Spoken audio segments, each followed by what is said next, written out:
Well, hello there. You guys, welcome back to the channel and thank you for tuning in. You guys, if you haven't seen previous video, definitely go check it out. Don't mind the dogs in the background. I can't stop it. Just ignore them. We're gonna dive in on the CLK500. I told you guys we're gonna try and figure it out in this video and hopefully we can get it running. Hopefully. Look at what happened here. This car, turned on the car and I started hearing some weird stuff in the engine bay. I got it back home and opened the hood and this is what I see. So I was lucky the belt didn't actually completely shred itself. You can see right here, it's got a chunk of it already missing. So we need a new belt for the 32. Some new stuff coming for this. You guys stay tuned for that. We're gonna dive into the CLK. I'll show you guys exactly what I'll be doing. We will look at all the fuses, the terminal grounds for the EC, or not the EC, the ESP. We'll also look at, what are those called? Fuse, and you've got... Relay, that's right. That's what I'm missing, yeah. If that... Fingers crossed. Yeah, fingers crossed. All right, stay tuned. Brand new ESP from Mercedes. The whole thing is literally brand new, like no miles on it. This is already good to go. So fuse 56 is related with the ESP, which is this guy over here. And then 59 is this big one over here. So I'm gonna check those real quick, see how they look. This fuse looks pretty good. Doesn't look bad. So you guys, I'm looking at the codes.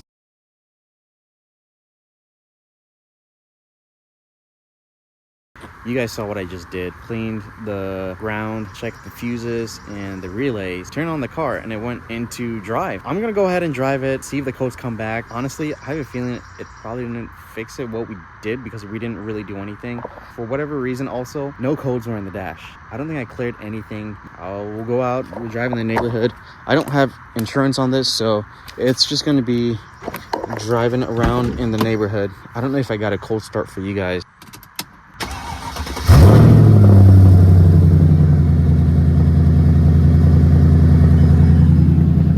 Sounds really good. All right, let me get this thing warmed up and we'll take it out. You guys bear with me here. The seating position is so up front.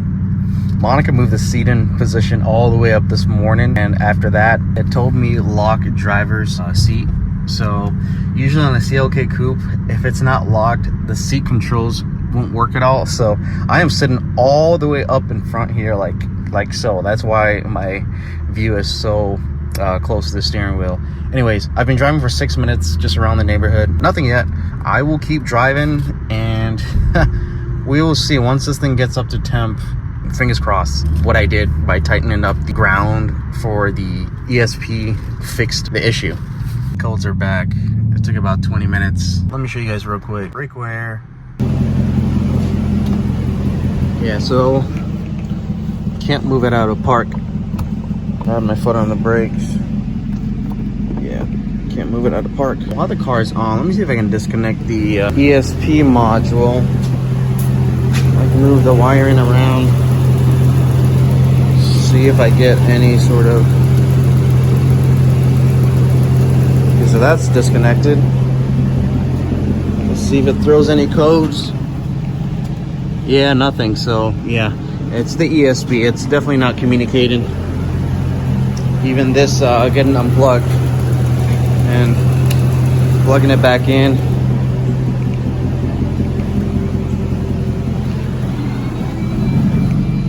Let me turn off the car real quick and see if it'll let me go back into drive after disconnecting and plugging it back in.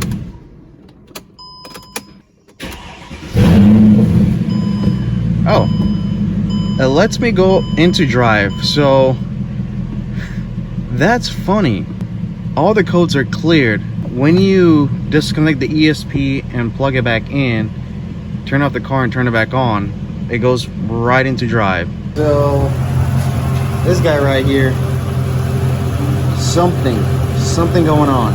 All right, so this is what I'm gonna do. I'm gonna take it out one more time. We're gonna see how long the codes come back, because literally I unplugged it, plugged it back in, turned on the car, and it was good to go. So I just want to see how long it will take for the codes to come back. I guess that can give me some idea of what really is going on.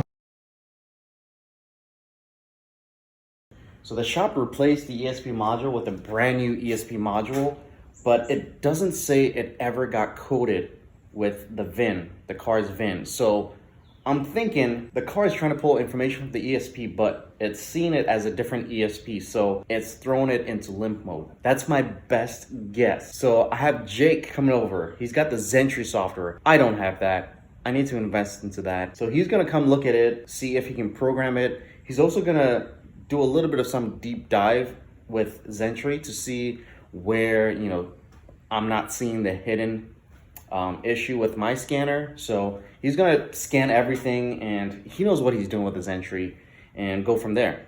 Hopefully that ESP just needs programmed, or it could be something very simple. We'll find out.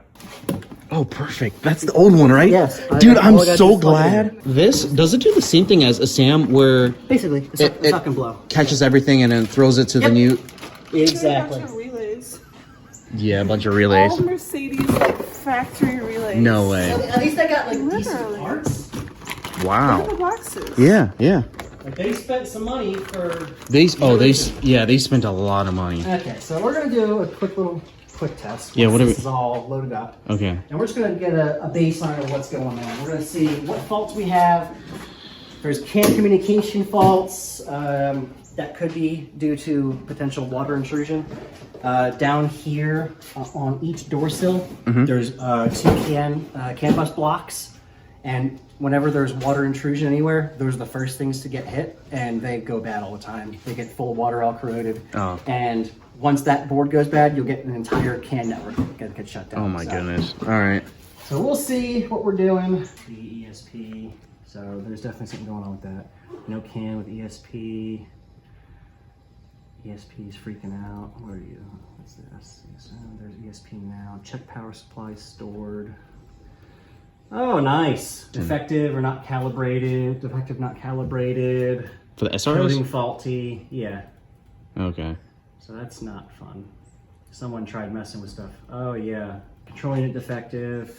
Someone's been trying to mess with things. This is really funny.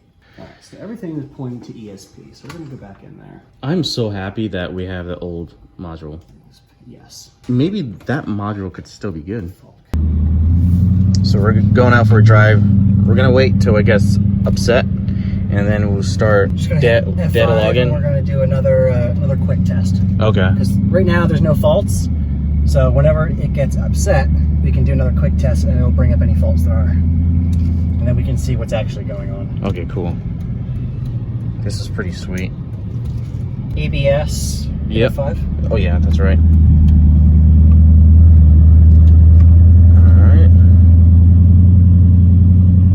ESP, display defective ABS, Speedtronic, drive to workshop. So usually when that happens, ESP, like you can't communicate with it at all until you unplug it and plug it back in, and the codes go away and then they come back again. So we're not in limp mode right now, yeah, because we got third. Oh, Or that was fourth actually. interesting. So it doesn't put it in limp mode, but all right. So we're looking at faults right now. ES or EZS. That's your ignition switch. Okay. Oh, I have no speedometer either. Yeah, because which is interesting. You can't read wheel speed because there's no communication. So code P20CC-008, rough road detected or detection signal. Speed signal from control ESP module implausible. Okay. No or incorrect CAN message from ESP. Okay. Where is it? ESM is going to be your shifter. It's going to be a no CAN message. Yeah, from ESP or BAS. Yep. So now they're current. That's good. Yeah. ESP, And then bingo. airbag. You see that? You see the exclamation point? Yeah, That means it can't read it. the ESP. Yep. I don't think this module's good. I think it's a bad module. Okay. But what So- about like programming it to the car? There's no point in programming if you can't communicate with it. Even if it's not programmed, you can still communicate with it? If it's not programmed, it'll have default values, and it'll just say initial startup not completed or something like that. Oh, okay. So something in the module is not happy. Yeah. I can dig through wiring too to see if anything else is upset. No, that's no fault. Oh, check power supply. So whatever's powering it. Testing. So we've got the old ESP module back into the car, and you're just running tests, right? Yeah. All Right now it's happy. Well, That fault. That's good. all right. So we're gonna go out again real quick. Everything is very happy. Yeah. All right. No codes so far. Yep. Just the SRS one that we saw earlier. Yeah. But that's because someone, I think, tried to mess with coding. I'll take a look at it and see if I can fix it. Fix it, just do yeah. initial startup again. Yeah. Okay. But cool. yeah, there's no reason that coding should be faulty That would be nice. that many times in the airbag module. Someone's been in there. I bet you it's the shop. Probably. Yeah. They don't know what they're doing. Which is, like, I don't fault them for not knowing what they're doing because, I mean, most normal shops don't work on Euro cars. Eurocodes, yeah. And they just think they're so super complicated they really don't want to deal with it. So, like, I applaud them for trying, but at the same time, if you're going to try, you need to at least do your research and figure out what's going on or do some actual diagnosis. Like, a Benz is just a car like any other. Yeah. Like, you may need some special tools like his entry here, but I mean, they're getting cheap enough now that every shop that works on Mercedes should have one. Yeah, everything's fine so far. All right. So I think this is done scanning. So where do I go? Right here. Yeah. Is there any F's or is it check mark? It's not a check mark. It's Got an a exclamation point. yeah. So go ahead and use the arrow keys and scroll down to it, and then hit enter. So go to fault codes. Enter. Yep. No No codes. fault code. Okay. Hit F1, and then go down to event memory, and then hit enter on that. Everything's happy. Nothing. So just for the hell of it, we'll do another quick test. All right. ESP unavailable, yeah, whatever. But it's the light went off, and I have power steering again. Nice. Message went off. All happy so far. So when that's finished, I think I saw it pop up with a fault. So whenever it's done with this quick test, let me know if there actually is a fault there. All right. All right. So ESP. It's still the same Exclamation point. exclamation point. Yeah. Okay. Drive it for a couple days to see if it comes back. No guarantees on it. It might just be a module, which would suck, but Yeah. So if it does eventually come back, it would need. You think it needs another module? potentially. Obviously, it depends on what the faults say. Gotcha. Module itself. I think that module is bad. Yeah. So the exclamation point you were saying? So exclamation point in DOS means there's no communication, but if you hit enter on ESP, it'll go ahead and hit enter. It communicates with it. Oh. Oh, there we go. That's new. So we could go into it before. Now there's no communication, but everything still works. I have ESP. I have odd. Speedo. Yeah. So something's weird, but everything seems happy so far. And we're in it. Well, so why did it do that? Probably because we were moving. Oh, gotcha. But yeah, Okay. we're in the module. We can talk to it. We can check fault codes. There's none present. Check fault codes or for event memory. Do you want to scan it again and see if it will still have the exclamation point on it? If we go into the, well, we could try that. But so I can go in here now and go to switches, for instance, and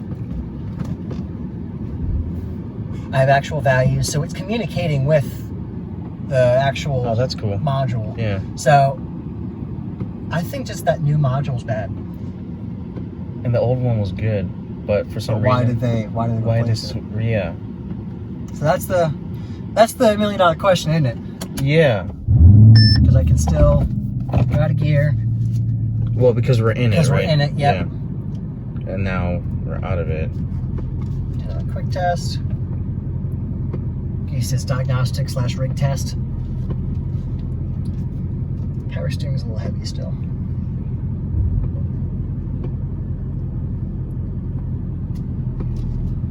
Power steering is definitely heavy. Let's see here. Oh, there we go. ESP. Check. That's the first. Start up. Hey, at least we've got the check on the ESP. Special functions. Keep going. Plugged in The rack? the steering rack. Um. F3. Oh, no, it actually is working.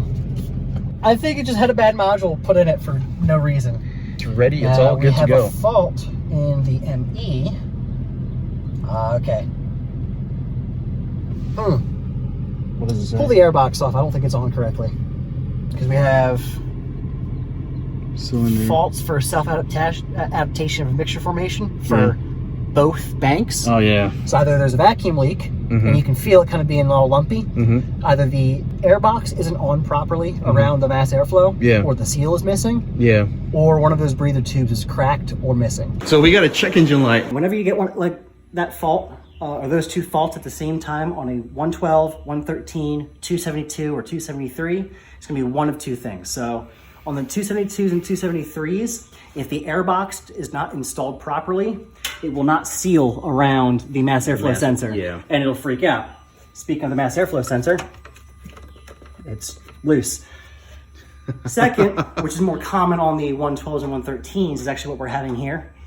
So when you do valve cover gaskets and take the valve covers off in general, typically you want to replace the breather tubes because they're hard after all the oil and time and whatnot and cycles. Well, whatever shop had this, just reused them and clamped it and just left this one ripped. And it's also missing the dipstick plug. I think in the spare parts you have... We do have extras. I would assume. Oh, dude, they put clamps on everything. This is how you break things. Clamps on everything. It was kind of loose. Yeah, this is what irritates guys like me. Yeah, that's all brittle. That's the thing though, it's not. It's a soft hose. Yeah. They just tore it because they put clamps on it. Yeah.